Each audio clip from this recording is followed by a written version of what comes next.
Mais d'abord, Gaspard Proust est avec nous sur Europe 1. Bonjour Gaspard. Bonjour, bonjour. Nous sommes le 5 juillet. Toutes les radios généralistes de France ont tiré le rideau de la programmation de l'année. Toutes, non. Une radio résiste encore et toujours à l'appel des bouchons de la 6 en direction de Montélimar. Et pourquoi? J'ai ma petite idée là-dessus. Vous avez fait Astérix en intégralité, vous. Oui. Vous savez pourquoi on est toujours là? Bien sûr, les petits hommes gris du marketing. Tout ça pour pouvoir dire Europe 1, première radio généraliste de France sur la tranche du 3 au 7 juillet. Normal, on est les seuls. Il est malin, ce Lagardère.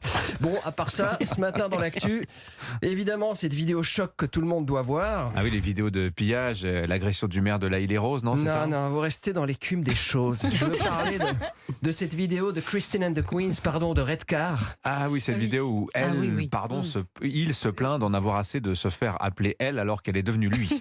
Comme vous résumez bien le problème. Parce que c'est complexe, hein, ce secteur de la bidouille des bijoux de famille.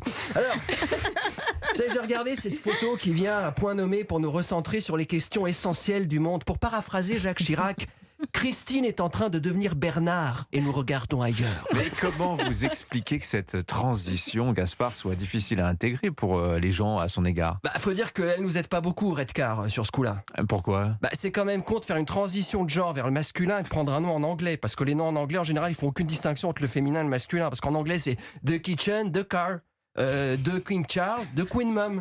Hein? Pour nous faciliter la tâche, elle aurait au moins pu prendre un nom d'artiste en français. Oui. Oui, si au lieu de Redcar, c'était appelé, je sais pas moi, le cabriolet, le carrosse ou le lavabo, ça fait longtemps que les gens auraient intégré le truc. Oui. Ah, t'as vu, le lavabo a sorti un nouveau disque. Ah ouais, c'est sympa. C'est bien c'est le lavabo. Je sais pas où vous en êtes, Gaspard. Je vous laisse, comment on fait? Ah, j'ai peut-être inversé les pages, voilà, forcément. Faut les numéroter. Ah oui. Alors, comment on fait? Voilà. Ah, c'est bon. C'est bon, j'ai retrouvé. C'est de la radio. Ah, c'est de la radio. C'est du direct. Ça veut dire que nous sommes des gens vivants et pas encore remplacés par l'intelligence artificielle. Non, ça, je vais dormir. Bon, allez. Vous avez vu que notre invité Alimata Fofana est resté pour vous écouter. Oui, j'ai vu. Mais je suis ravi de votre présence. Même si je vous avouerai qu'hier, quand on m'a annoncé votre venue, c'était un peu chaud. Comment ça, ça vous a perturbé? Mettez-vous à ma place, Dimitri. On m'a dit, tu vas voir, c'est super. C'est une dame qui dit des choses très fortes et qui, en plus, a écrit un livre sur l'excision dont elle a été victime. On va pas se mentir, tu lances rarement une chenille à un mariage après que la mariée soit montée sur le podium pour dire bonjour à tous, merci d'être venus, j'ai envie de partager un lourd secret. J'ai été excisé. Là, en général, et je ne vais pas vous mentir, il y a sans doute plein de blagues de très mauvais goût à faire, mais ce matin, je vais être dans l'élégance. Même si c'est un sujet qui me touche particulièrement, évidemment. Comment ça? Expliquez-nous. Si vous saviez, Dimitri, le nombre de femmes que je suis pas arrivé à faire jouir alors qu'elles n'avaient aucun traumatisme. Franchement, je peux vous dire que parfois, j'aurais été ravi d'avoir une excuse d'ordre physiologique pour expliquer mon incompétence. Mais bon, voilà, c'est la vie. Écoutez, c'est la vie. En tout cas, ça le mérite de l'honnêteté. Bravo, Gaspard. Avez-vous lu le livre de notre invité? Non, j'ai pas eu le temps. J'ai su hier soir. Alors, mais pour être tout à fait honnête, je suis en train de lire un livre passionnant sur le parcours des gens en banlieue et sur la banlieue. Oui. Quel livre? Celui de Carlos Martins Bilongo. J'ai envie de dire belongs to me. Livre passionnant avec dédicace de Jérôme Cahuzac. Moi aussi, je pensais avoir tout fait dans les règles de l'art. Comprenne qui pourra. Qu'avez-vous retenu de cette lecture, Gaspard? Alors, j'ai pas encore fini. Je suis à la page 67. C'est une lecture très positive. On apprend que mon nom de famille Bilongo signifie dans la langue bantou médicament. Il le dit, page 67. Quelle bonne nouvelle. Quand les pharmacies seront en rupture de Doliprane, on pourra se rabattre sur le bouquin de Carlos. Parce que ce livre vous enlève le mal de crâne, c'est ça? Non, mais au moins on sait pourquoi on en a un. D'ailleurs, à propos de lecture, j'aimerais profiter que ce soit la fin de saison pour remercier la rédaction d'Europe 1 de m'avoir fait découvrir un journal que je ne connaissais pas. Ah, mais quel journal? Vous savez, on vient ici le matin, il y a des journaux à disposition. Et moi, Libé, j'avais jamais ouvert. Vous savez, pour moi... Vous ne connaissiez pas? Ouais, ouvrir une page de Libé, c'est comme entrer dans une église pour un juif ou un musulman. Et hier, par l'odeur du titre alléché, 6 jours de pillage, d'émeutes, et le titre, que faire de la police? Je me suis dit, mais comment ai-je pu ignorer aussi longtemps le Gorafi version papier? Alors, j'ai ouvert le journal, des barres de rire. Ah bon? Bars of laughs. Ouais.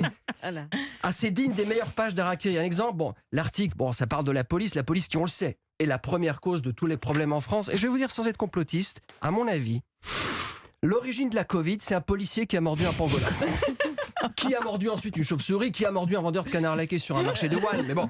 Et je vais vous lire un extrait. Alors à un moment, les journalistes, parce qu'ils se sont mis à deux pour écrire ça. Alors oui, Libé, c'est comme un avion. Il faut un pilote et un copilote pour être sûr de toujours planter l'avion dans le champ de maïs à côté de la piste. Alors, ils ont interviewé un chercheur du CNRS, la confrérie du neurone en retard scolaire. Eh bien, Sébastien Rocher qui fait la déclaration. Alors, attachez vos ceintures, sortez le napalm. Enfin non, cachez-le.